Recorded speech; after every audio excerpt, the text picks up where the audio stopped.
శ్రీ కొండా లక్ష్మారెడ్డి గారి మృతి పట్ల ఈ సభ తీవ్ర సంతాపాన్ని వ్యక్తం చేస్తూ శోకాద్రులైన వారి కుటుంబ సభ్యులకు తన ప్రగాఢ సానుభూతిని తెలియజేస్తున్నది. శ్రీ కొండా లక్ష్మారెడ్డి గారు 1941 సంవత్సరంలో పెద్దమంగళారం గ్రామము చేవెళ్ళ తాలూకా రంగారెడ్డి జిల్లాలో జన్మించారు. వీరు 1983-84 కాలానికి గాను చేవెళ్ళ శాసనసభ నియోజకవర్గానికి ప్రాతినిధ్యం వహించారు.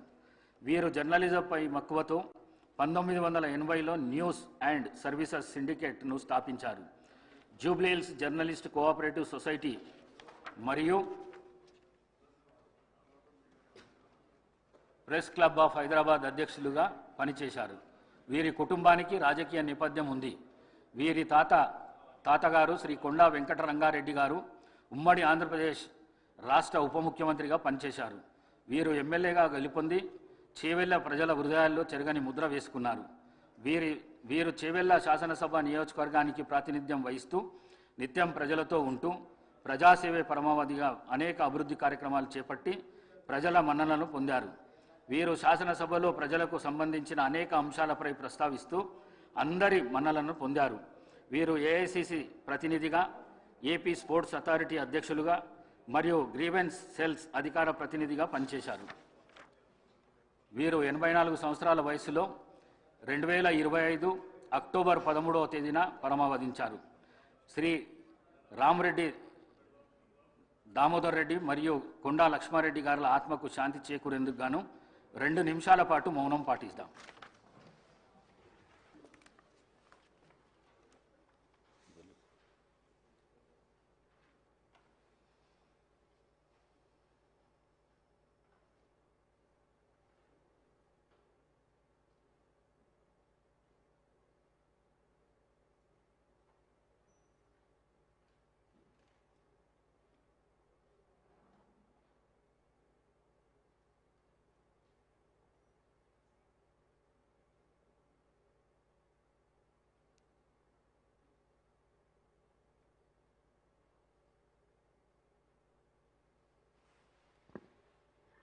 ఓకే.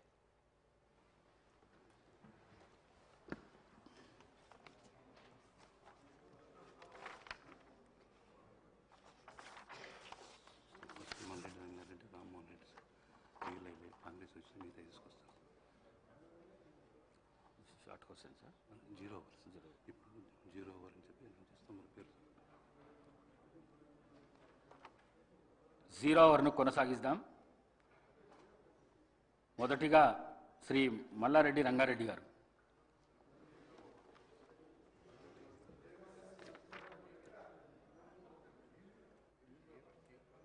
శ్రీ టి రామ్మోహన్ రెడ్డి గారు.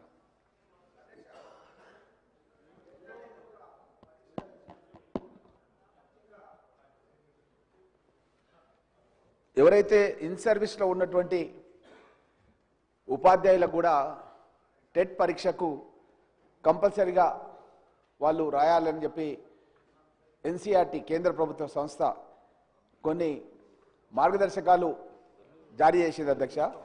అయితే కొన్ని దశాబ్దాల కాలంగా ఉపాధ్యాయ వృత్తిలో సమసమాజ స్థాపన గురించి పనిచేస్తున్నటువంటి ఈ ఉపాధ్యాయులకు ఈ విధంగా టెట్ పరీక్ష కంపల్సరీ అని పెట్టడం అన్నది కరెక్ట్ కాదు అధ్యక్ష. నేను మీ ద్వారా, మన సభ ద్వారా, తెలంగాణ శాసనసభ ద్వారా మనమంతా కూడా కేంద్రానికి ఒక లెటర్ రాసి ఎవరైతే ఉపాధ్యాయులుగా కొనసాగుతున్నారో వాళ్ళు ఇన్ సర్వీస్లో ఉన్నారో ఆ ఇన్ సర్వీస్లో ఉన్న ఉపాధ్యాయులకు టెట్ మినహాయింపు ఇవ్వాలని చెప్పి కోరుతూ అధ్యక్ష. ముఖ్యంగా ఏంటంటే ఒక సబ్జెక్ట్ టీచర్కి ఆ సబ్జెక్ట్తో సంబంధం లేకుండా వేరే సబ్జెక్ట్లో కూడా టెట్కు సంబంధించినటువంటి ఏదైతే ఎంట్రన్స్ పెడుతున్నారో, ఎగ్జామ్ పెడుతున్నారో దాంట్లో వాళ్ళు ఆ యొక్క సిలబస్ని పొందుపరుస్తున్నారు అధ్యక్ష. ముఖ్యంగా మ్యాథ్స్ ఉపాధ్యాయుడు ఫిజికల్ సైన్స్ కూడా ఎగ్జామ్ రాయాలి. అదేవిధంగా బయోసైన్స్ ఉపాధ్యాయుడు మ్యాథ్స్ లేదా ఫిజికల్ సైన్స్ రాయాలి. ఫిజికల్ సైన్స్ ఉపాధ్యాయుడు మ్యాథ్స్ లేదా ఈ విధంగా ఉండడం మూలంగా ముఖ్యంగా అధ్యక్ష ఎస్సీ, ఎస్టీ, బీసీ, మైనార్టీ ఇట్లా చాలామంది ఉపాధ్యాయులు వెనకటికి ఎప్పుడో దశాబ్దాల కింద వాళ్ళు సెలెక్ట్ అయ్యి జాబ్స్ చేస్తుంటే వాళ్ళు రాయకుంటే కనుక ఉద్యోగం నుంచే తీసేస్తామన్న విధంగా ఆదేశాలు ఇచ్చారు అధ్యక్ష. కాబట్టి మనం వెంటనే మన శాసనసభ ద్వారా మన ప్రభుత్వం ద్వారా మనం ఒక నిర్ణయం తీసుకొని మన రాష్ట్రంలోనన్నా మినహాయింపు మన ప్రభుత్వం ద్వారానన్నా ఇవ్వాలి, లేదంటే కేంద్రానికి లెటర్ రాసి కేంద్రమైన మినహాయింపు ఇచ్చే విధంగా కృషి చేయాలని చెప్పి మీ ద్వారా కోరుతున్నారు అధ్యక్ష. శ్రీ మల్రెడ్డి రంగారెడ్డి.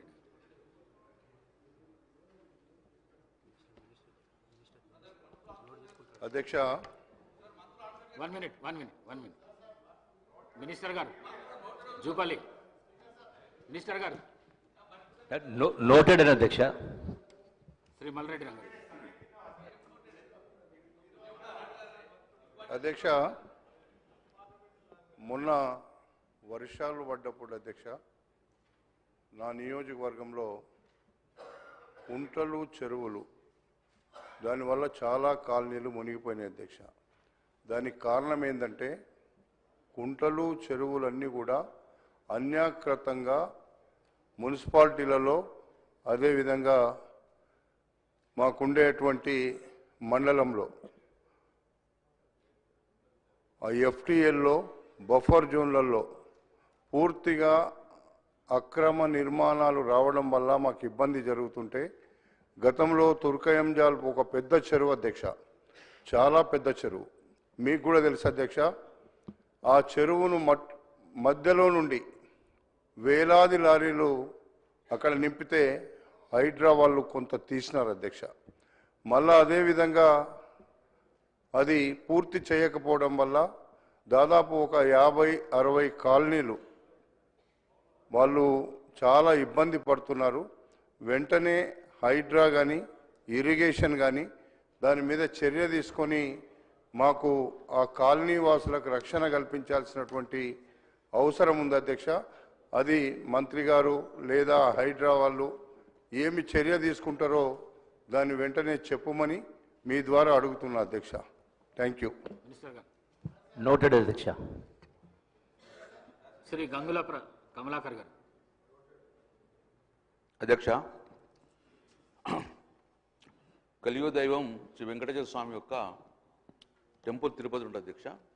ఈరోజు కూడా చాలామంది కూడా రేపు వైకుంఠ ఏకాదశికి వెళ్తారు అధ్యక్ష. నా రిక్వెస్ట్ ఉంది అధ్యక్ష, 0 అవర్గా భావించకుండా ముఖ్యమంత్రి గారు కూడా హౌస్లో ఉన్నారు కాబట్టి మనం తిరుపతికి వెళ్ళినప్పుడు చాలా కూడా అకామిడేషన్కి ఇబ్బంది అవుతుంది అధ్యక్ష. ముఖ్యంగా ఈ డివిజన్ వచ్చిన తర్వాత మనకు అకామిడేషన్ చాలా ప్రాబ్లం అవుతుంది అధ్యక్ష. అదే కర్ణాటక వాళ్ళకు ఒక అద్భుతంగా కర్ణాటక భవన్ కట్టుకున్నారు అధ్యక్ష. అక్కడ ఉన్న ఎమ్మెల్యేలు కానీ లేకుంటే కర్ణాటక నుంచి వచ్చిన వారికి కూడా చాలా ప్రయారిటీ ఇచ్చేసి అద్భుతంగా కర్ణాటక భవన్ కట్టుకున్నారు అధ్యక్ష. తమిళనాడు భవన్ కూడా కట్టుకున్నారు. సో నేను రిక్వెస్ట్ చేస్తున్న తెలంగాణ భవన్ కూడా అద్భుతంగా తిరుపతి బస్సులో పద్మావతి ఏరియాలో కట్టారని చెప్పుకుంటూ తద్వారా మనకు అకామిడేషన్తో పాటు ప్రయారిటీ ఉంటుంది అధ్యక్ష. తర్వాత అధ్యక్ష, గౌరవ కేసీఆర్ ముఖ్యమంత్రి ఉన్నప్పుడు ముఖ్యంగా తిరుమలతో పాటు శబరిమల కూడా చాలా పవిత్రమైన ప్రాంతం కాబట్టి